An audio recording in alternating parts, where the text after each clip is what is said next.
아침 목소에 오신 여러분들 환영하고 축복합니다. 하나님께 새로운 날을 허락하셨는데요. 새로운 날을 걸맞는 새로운 은혜로 오늘 하루 우리 인생을 지킬 줄 믿습니다.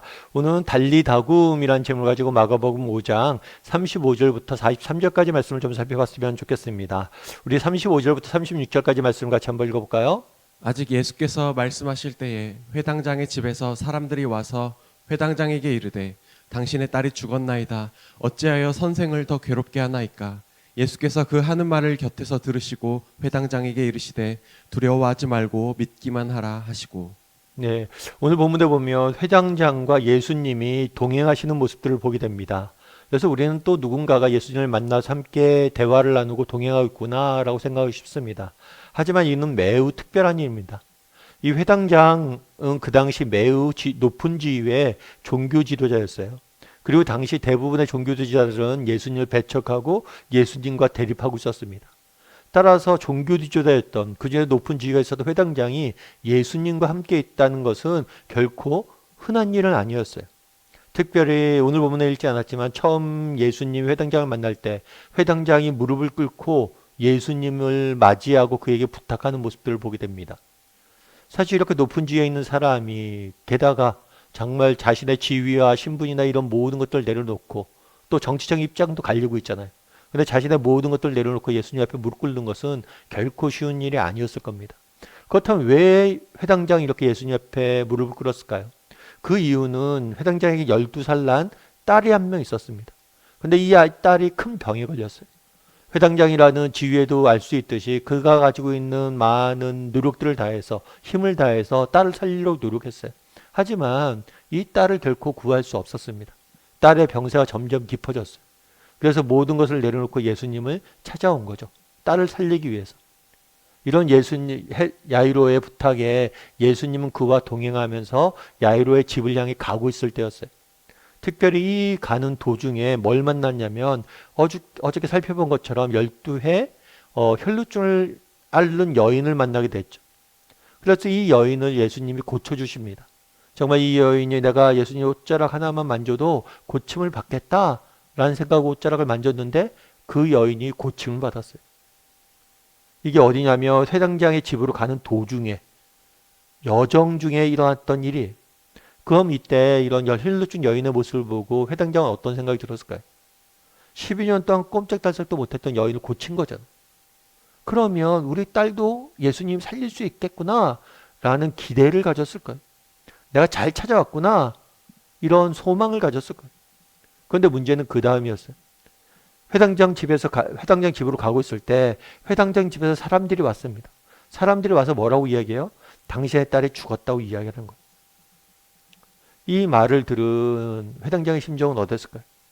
12년 동안 딸을 살리기 위해서 노력했습니다. 정말 딸을 살리기 위해서는 자기의 모든 것을 포기할 수 있었어요. 자신의 지위, 명예, 가진 모든 것을 포기할 수 있었어요. 그런 절박한 심정을 예수님이 찾아갔고 예수님은 정말 사람들을 고치는 모습을 직접 보았어요. 야, 이제 소망이 생긴 거예요. 이제 해답을 찾은 거예요. 이제 딸이 살 길이 생긴 거예요. 그런데 가는 도중에 뭘 한 거예요? 딸이 죽은 거예요. 이제야 겨우 해답을 찾았는데 딸을 고칠 사람들을 찾았는데 딸이 죽고 만 거죠. 그런 회당장에게 예수님 뭐라고 그랬습니까? 회당장에게 이르시되 두려워하지 말고 믿기만 하라. 두려워하지 말고 믿기만 하라. 우리도 마찬가지인 것 같아요. 때로는 이 땅을 살다 보면 우리가 감당하기 힘든 정말 역경과 고난과 시련을 만날 때가 있죠. 그럴 때 특별히 야이로가 그랬던 것처럼 정말 절망스러운 상황들을 맞이할 때가 있습니다. 모든 것이 끝난 것처럼 느껴질 때도 있어요. 어디 하나 소망될 것이 없는 것처럼 느껴지는 순간들이 있어요. 그렇죠. 모든 것이 끝났다. 이제 더 이상 선생을 괴롭히지 말라. 이제 모든 상황이 끝났다. 그런 절망스러운 상황을 만날 때가 있어요. 그런데 그럴 때라도 우리가 해야 될 일이 있습니다. 그건 뭐예요? 예수님을 바라보는 거예요. 두려워 말고 믿기만 하라 라고 그날의 회당장에게 말씀하셨던 그 예수님을 바라보는 거예요. 그럼 우리는 어떤지 한번 돌아봤으면 좋겠어요. 정말 우리도 야이로 같은 이런 절박한 상황에 처하면 안 되겠죠. 근데 인생을 살다 보면 여러 가지 크고 작은 어려움들 만나게 돼요. 근데 정말 그 순간 힘들고 어려울 때, 절망스러운 상황들이 펼쳐질 때, 정말 인생의 염려와 걱정과 두려움들이 찾아올 때 정말 두려워하지 말고 나 믿기만 하라 말씀하시는 예수님을 바라볼 수 있냐는 것. 여러분, 강영우 박사님을 아마 아실 거예요. 이 박사님 같은 경우에는 되게 힘들고 어려운 형편을 이겨내고 정말 믿음으로 이겨내고 정말 하나님 앞에서 은혜를 받은 사람은 많이 알려져 있죠. 이 강영우 박사님 같은 경우에는 경기도에 태어났어요. 그런데 13살 때 아버님을 먼저 떠나보내야만 했어요. 아버님이 먼저 돌아가신 거죠. 참 젊은 나이에 아버지가 어린 나이죠. 어린 나이에 아버님을 먼저 떠나보내는 게 얼마나 힘들었겠어요. 그런데 그 다음에 또 문제가 생겼어요. 어떤 문제가 생겼냐면 축구를 하다가 공에 눈을 맞았어요. 그런데 그로 인해서 실명이 된 거예요. 또 게다가 같은 해 어머니가 돌아가셨어요. 근 2년 사이에 부모님을 다 잃고 눈까지 실명하게 된 거예요. 남동생은 또 철물점으로, 여동생은 고아원으로, 그리고 본인은 맹활 재활센터로 보내지게 됐어요. 부모가 없으니까. 사실 여러분, 우리에게 이런 일이 일어난다면 어떻게 되었을까요? 여러분, 이거 상상도 못할 일이죠. 게다가 강효우 박사님은 모태신앙이었어요. 여러분, 정말 어려서부터 예수님을 믿고 정말 예수님 교회를 다니고 그랬는데 정말 어떻게 그럴 수가 있냐. 하나님 원망스러울 수도 있었겠죠. 그래서 기도했어요. 하나님 앞에. 하나님, 저 좀 보여달라고. 눈 좀 떠서 앞 좀 보게 해달라고 기도했대. 몇 번을. 그런데 고쳐지지 않는 거예요. 그런데 그렇게 절망 속에 있을 때 어느 목사님의 설교를 들었어요. 그 목사님께서 얘기할 때 사도 바울의 이야기를 한 거죠. 사도 바울도 정말 평생 몸에 가시를 갖고 살았고 그 가시가 워낙 고통스러워서 고치워달라고 하나님께 부르짖었지만 결코 그렇게 하지 않았다. 하지만 그 가시의 고통이 그에게 능력이 되게 하셨다라는 말씀을 들은 것. 그 말씀을 듣고 그래, 비록 나도 이제 바울과 동일시한 거죠. 나도 정말 힘들고 어렵지만 나의 이 고통을 통해서 정말 하나님이 하시고자 하는 일이 있을 거야. 이런 생각을 한 거예요. 그래서 열심히 노력을 했어요. 그 결과 정말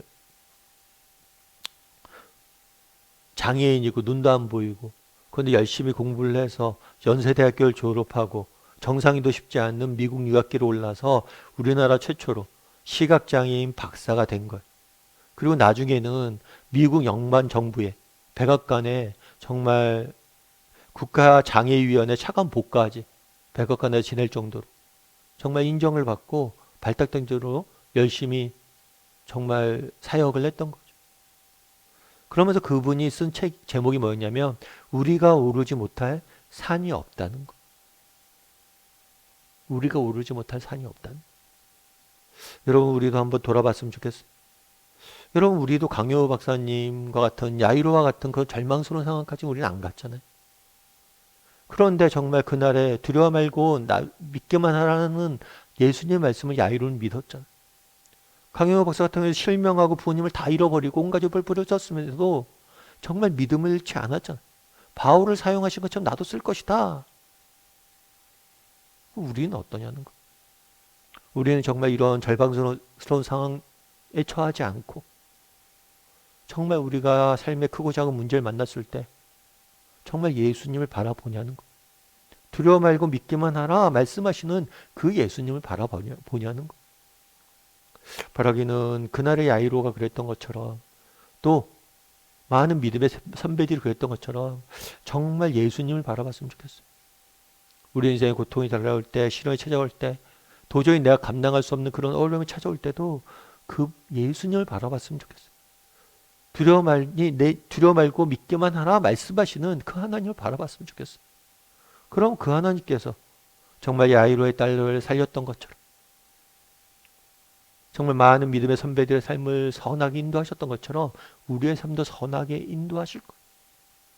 그래서 우리 다음의 식구들이 정말 어떤 상황 속에서도 하나님을 바라보고 정말 나와 함께 하신 예수님을 바라봄으로 정말 이겨낼 줄 아는 저나 여러분이 되기를 주님의 이름으로 소원합니다.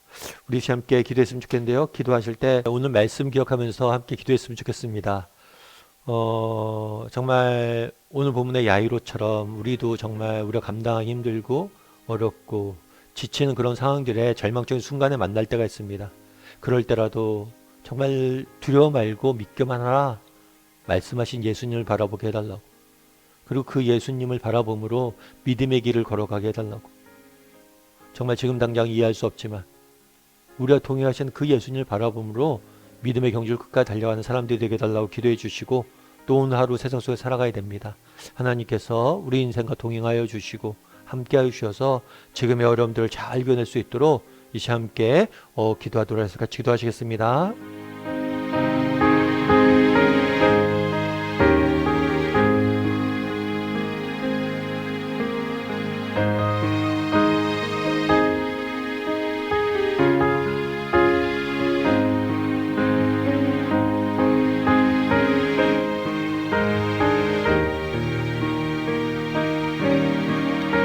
사랑의 하나님, 그날에 정말 야이로에게 두려워하고 있지 말고 믿기만 하라 말씀하신 예수님의 모습을 보게 됩니다.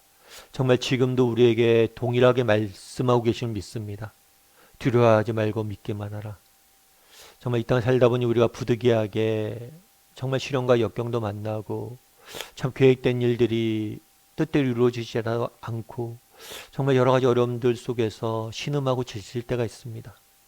그럴 때라도 정말 두려워하지 말고 믿기만 하라. 우리 삶에 들어와서도 우리가 동행하시는 그 예수님을 바라보게 도와주시고 그 예수님 앞에 우리의 인생의 문제를 온전히 내려놓을 줄 아는 사람들이 될 수 있도록 하나님 붙잡아 주시옵소서. 아버지 하나님, 오늘도 세상 속에 살아가야 됩니다. 하나님의 은혜가 필요합니다. 은혜로 오늘 하루 우리 인생을 지켜주시고 오늘 하루 하나님의 은혜로 승리할 수 있는 저희 모두가 될 수 있도록 주여 붙잡아 주시옵소서. 하나님께서 우리 함께 할 줄 믿사오며 모든 말씀 예수님의 이름으로 기도드립니다. 아멘.